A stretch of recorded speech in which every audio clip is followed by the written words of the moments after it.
And we continue with chapter 3. Swing It Away, Echoes of Eden Choir. Something else made my childhood unusual. At age 5, I became a little singing star. Mama started taking me to St. Paul Baptist Church on Naomi and 21st when I was still a toddler. Felt like I was born into that church. I loved it. Everyone loved our church. We had one of those biggest, baddest, hippest choirs anywhere. The Echoes of Eden.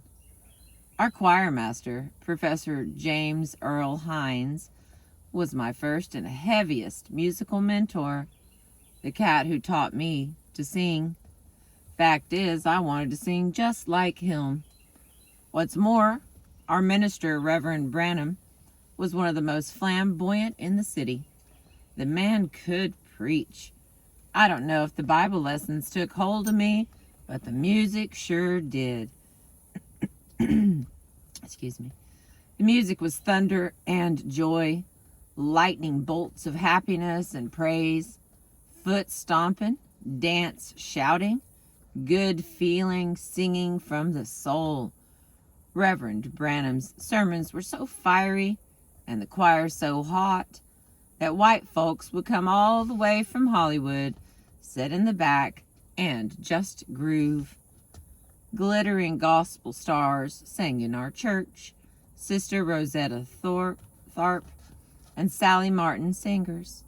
Joe Adams, the DJ called the Mayor of Melody, broadcast the services live every Sunday morning on KOWL,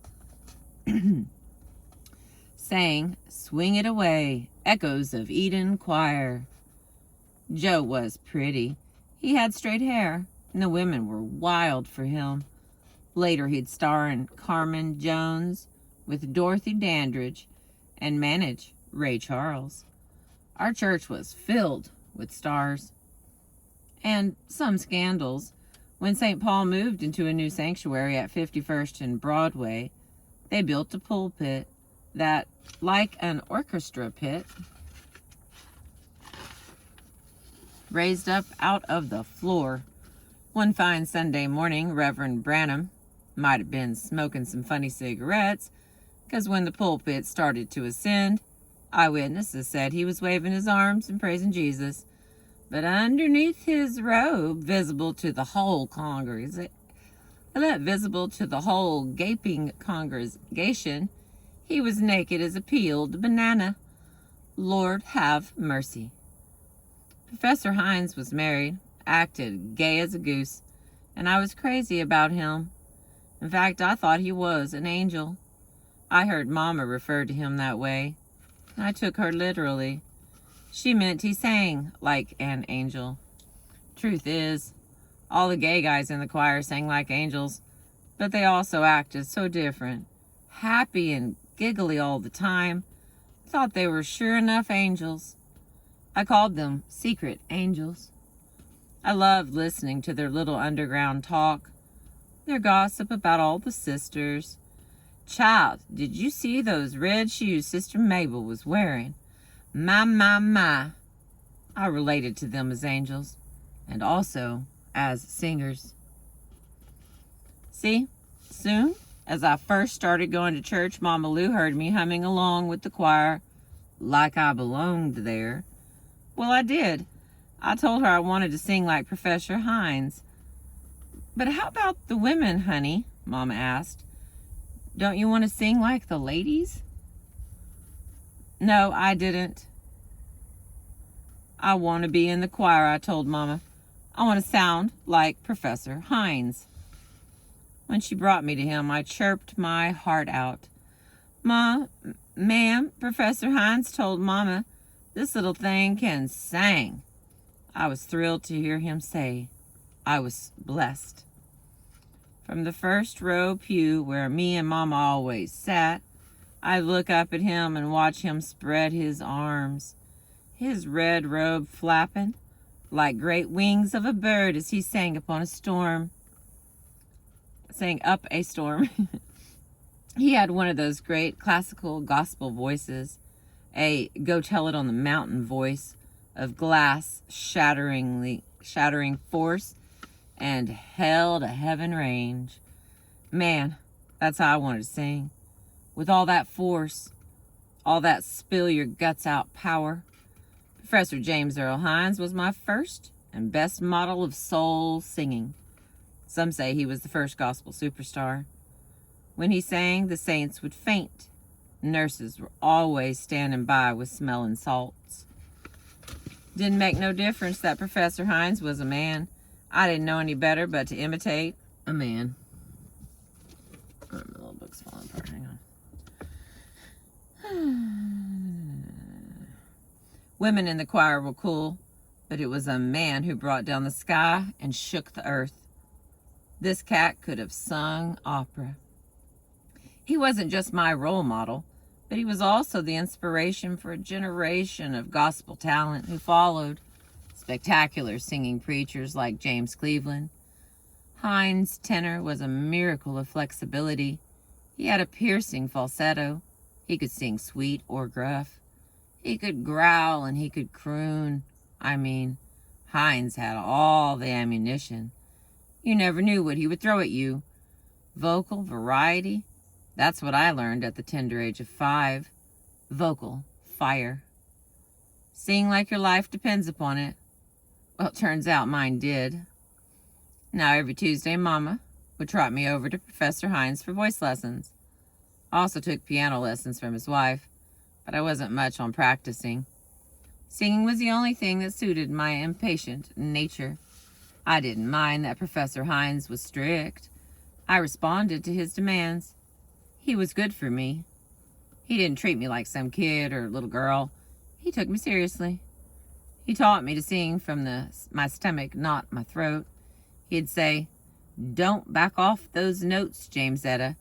Attack 'em, grab 'em, claim those suckers. Sing 'em like you own 'em." He called it dynamic singing. Talk about confidence. Professor Hines gave me enough confidence to last a lifetime. Imagine it. Here's this child angling up to the pulpit, this chubby little James Etta, with her high yellow complexion and her light-colored Shirley Temple curls cascading down below her waist. Even though she's standing on top of 2 stools, her mouth barely reaches the mic. She stretches her neck as she starts to sing, still a little shaky until a sister shouts out, "Go on, girl." After the very first notes of "Did It Rain?"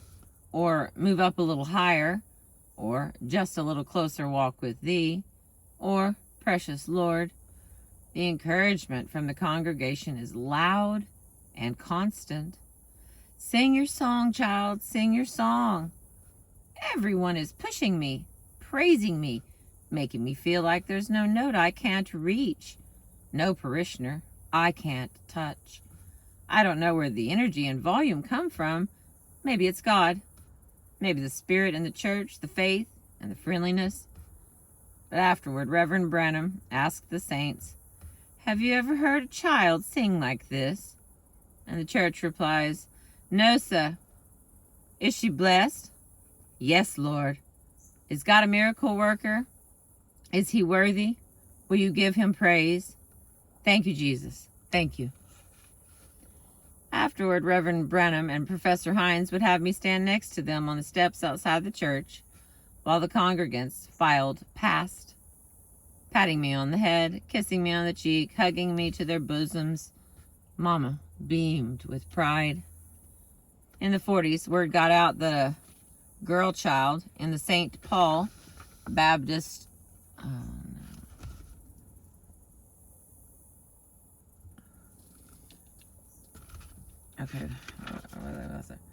In the 40s, word got out that a girl child in the St. Paul Baptist could sing like a full-grown woman with grown-up feelings and strength. Joe Adams' radio broadcast helped spread the news, and it didn't take long before I got a little famous. I'd hear rumors that movie stars were sneaking in the back to listen. Orson Welles, Lana Turner, Robert Mitchum. At that point, I barely knew about white people. My life was restricted to Central Avenue, an all-black world. But the hushed, reverent tones in which the stars were mentioned gave me a feeling that these film idols were God's descended from heaven. The same feeling I'd get from Dorothy when she mentioned Lena Horne. Dorothy never came to church. I'd tell her how I was singing solos in front of the choir, how much everyone liked my voice, but she wasn't interested. God knows she wasn't the church-going type. Neither was my daddy. Though Sarge was proud of my talent, he expressed it in weird ways. I was a bedwetter until pretty late in the game. Mama was sensitive to my condition, but not Sarge. He'd have his friends over for poker games. They'd be gambling and drinking late into the night when suddenly he'd get a brainstorm. "You gotta hear my little girl sing," he'd tell his cronies. Then he'd barge into my room and demand I'd wake up. Being soaking wet and just as stubborn as him, I'd refuse. He'd take his razor strap and give me a whipping. Nothing brutal, but something I could sure as hell feel. I'd creep out to the den where him and his juiced-up pals were waiting, sleepy, humiliated, mad enough to spit, wearing piss-stained PJs with buttons on the back and feet on the bottom. I'd stand there and sing out some stupid-ass song, hating every second of it. Maybe that's why today, decades later, I resist encores. Please don't ask me to sing on demand. The more famous I got at St. Paul, the more my daddy got involved. Mama called it a miracle, saying that she never thought she'd see her husband step inside a church. I saw he had other motivations. I'd become a drawing card. Always a sharp businessman, Daddy figured I'd attained a certain commercial value. During the money-raising campaign to build the new St. Paul sanctuary, I turned into a key attraction. I was featured at many of the fundraising concerts. Sarge started acting like my manager, talking about my daughter ain't going to do this and my daughter ain't going to do that. My singing was feeding his ego. Also, like a lot of men in church, he didn't like Reverend Branham's sway over the sisters. Preachers' hot-blooded sermons made them weak in the knees. So Sarge started calling the shots, telling preacher, telling preacher where, when, and how I should sing. Daddy could be a loudmouth, and he insisted I sing all the solos. I'm not sure, but he might have also jammed preacher for money. Well, preachers don't like being preached to, don't like being pushed around. So when push came to shove, Reverend Branham told Daddy if he didn't like the way James Etta was being treated at St. Paul, he could take her elsewhere, which is just what Sarge did, and broke my heart. When the shit got real political, I got real depressed. St. Paul was my second home, a place where I was wanted and appreciated. The old church made me feel special. It'll be the same in the new church, said Sarge, as he dragged me over to Reverend Chambers' congregation on 42nd and McKinley. Sanctuary even bigger than St. Paul. Because Mama was ailing about that time. I was about 10. She couldn't stand up for me. If she had been stronger, she would have insisted I stay put. But Daddy was excited about how much money I'd make for this new church, this richer congregation. "Oh, just wait till they hear how my little girl sings," he said. I never sang in church again. My heart wouldn't let me. Funny, but even as a kid, I couldn't fake it. Couldn't sing when I wasn't sincere. For me, singing's linked to real life emotions. If I don't feel it, I can't do it. The influence of the church and Mama Lou kept me on the straight and narrow. Mama made sure my childhood was fun. I had ballet lessons, drama lessons, even went to camp every summer in Griffith Park with the Campfire Girls. That's where I saw my first instance of racial prejudice, not against blacks, but against whites. Some of the white girls, mistaking me for one of them, would ask me to play with them. Didn't seem at all strange. The black girls would get in my face, taunting me with, "Hey girl, what are you doing over there with the Peckerwoods?" Peckerwoods? I didn't know Peckerwoods were Caucasians. In my 10-year-old mind, whites were the movie stars and newspapermen who came to church to hear me sing. I looked at them as people who appreciated me, not as the enemy. Later in school, I heard a cheerleading chant that went, "I smell wood. What kind of wood? Peckerwood." That attitude never sunk in. In the restricted world of South Central LA, what did I know about anti-black racism? I'd have to wait until I hit the road, traveling the South as a teenage rock and roller, before that shit hit me full in the face. Skin color is always an issue. It's a dumb issue, but you're stuck with it. Centuries of folks have been overly concerned with the meaning of white, light, dark, and all shades in between. Seems like it's an American sickness shared by all the races. A way to judge someone based on bullshit. In my case, I caught hell from brothers and sisters thinking I was too light. I also caught hell from whites thinking I was trying to pass. It's crazy, but you gotta deal with it. I lived on a block where almost everyone was dark-skinned, and I'd hear shit like, "James, Etta thinks she's better than everyone. Just who does this yella think she is?" That upset me. But once people got to know me and heard my raspy voice sounding like I came from Waycross, Georgia, they left me alone. They saw I wasn't putting on airs. When I got older and started cursing bad, as any jet black nappy-haired man or woman, there was no mistaking me for a white. I was an overweight little girl. Later, different people, friends and shrinks, would speculate why I'd been fat for most of my life. One theory says females who fear molestation overeat to repel mashers. In their minds, their obesity protects them, like an extra layer of clothing. I'm not sure that applies to me. Sure, Dorothy had a molestation fixation. She carried on about it something awful.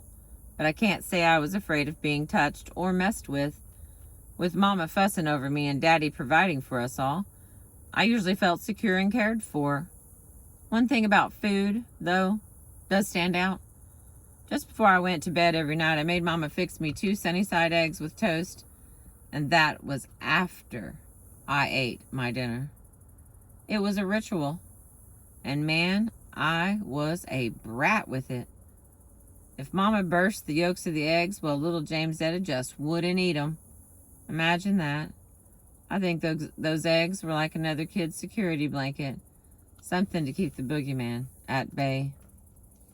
Mama couldn't keep Dorothy away, and Mama was conflicted about it. Part of her wanted to make Dorothy disappear.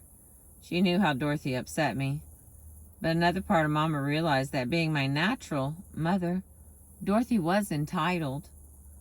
The results were a series of strange interludes, bizarre breaks from my normal life. Sometimes the breaks were scary, sometimes exciting. The excitement was on Central Avenue.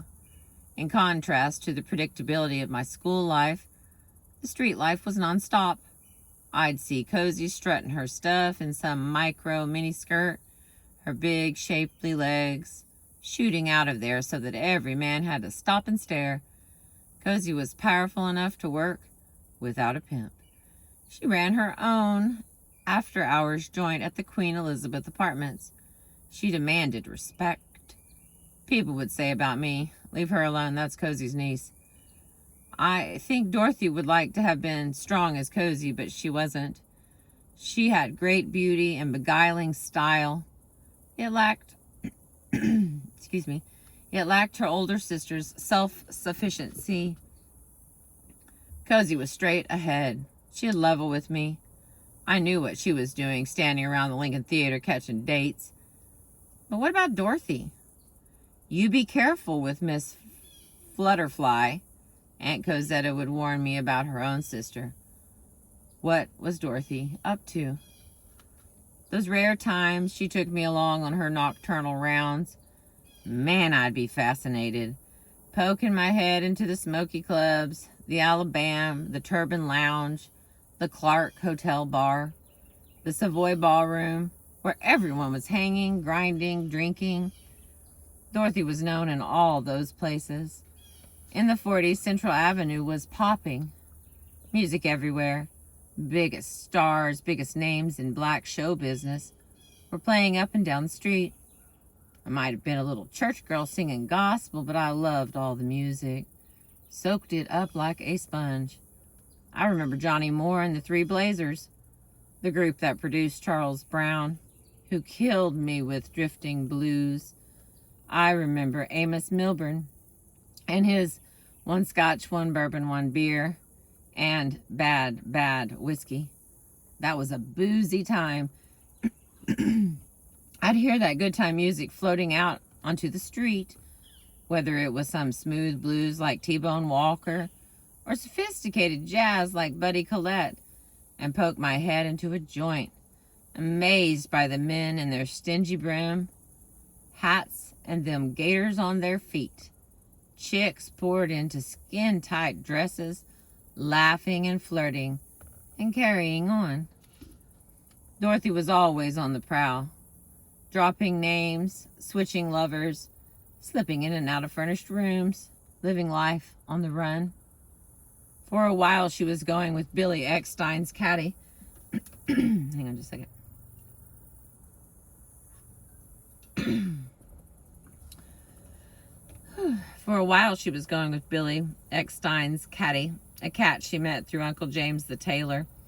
Dorothy really had her eye on Eckstein himself, but the caddy was as close as she could get. She also had a Jones for Herb Jeffries, the light-skinned, jazz-singing, heavy-mustached, handsome actor who played a black cowboy in the movies. She'd fantasize how these men would make her a star, and how, were it not for me, she'd be dancing with Katherine Dunham or acting with Lena Horne.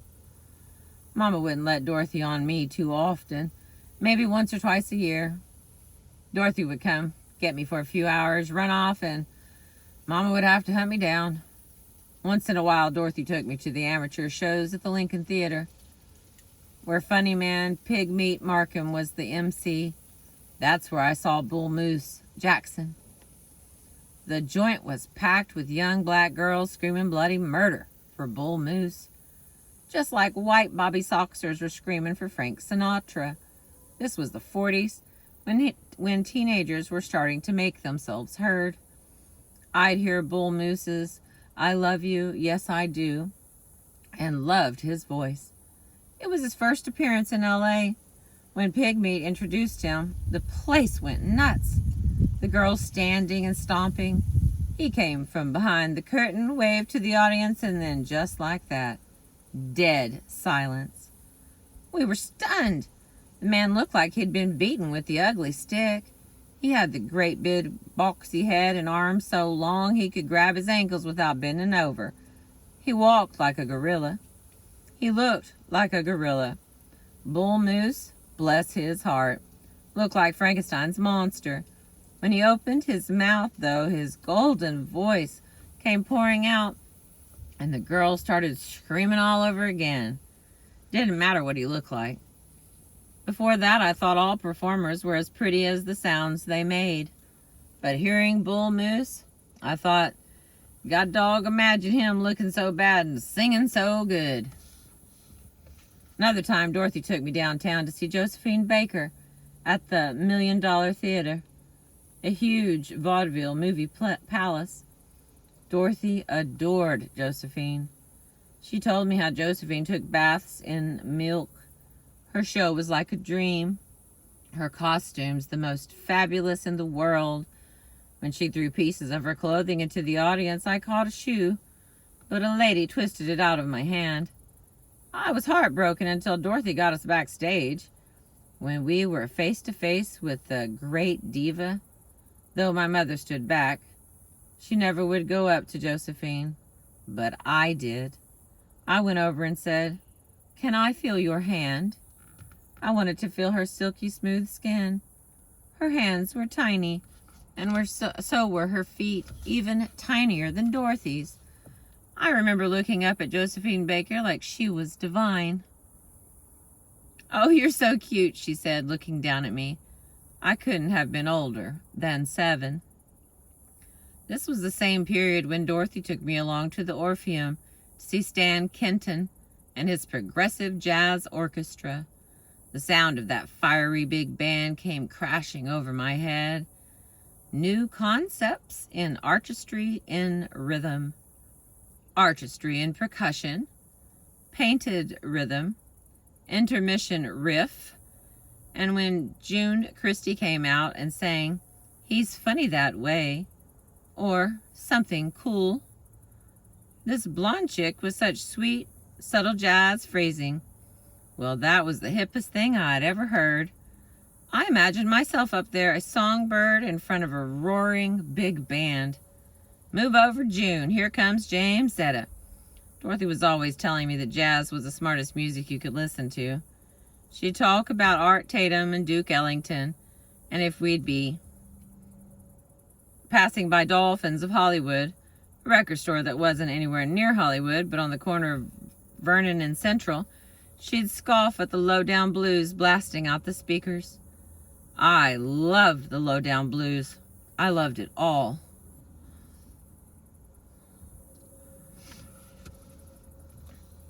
But raw blues was too unsophisticated for Dorothy.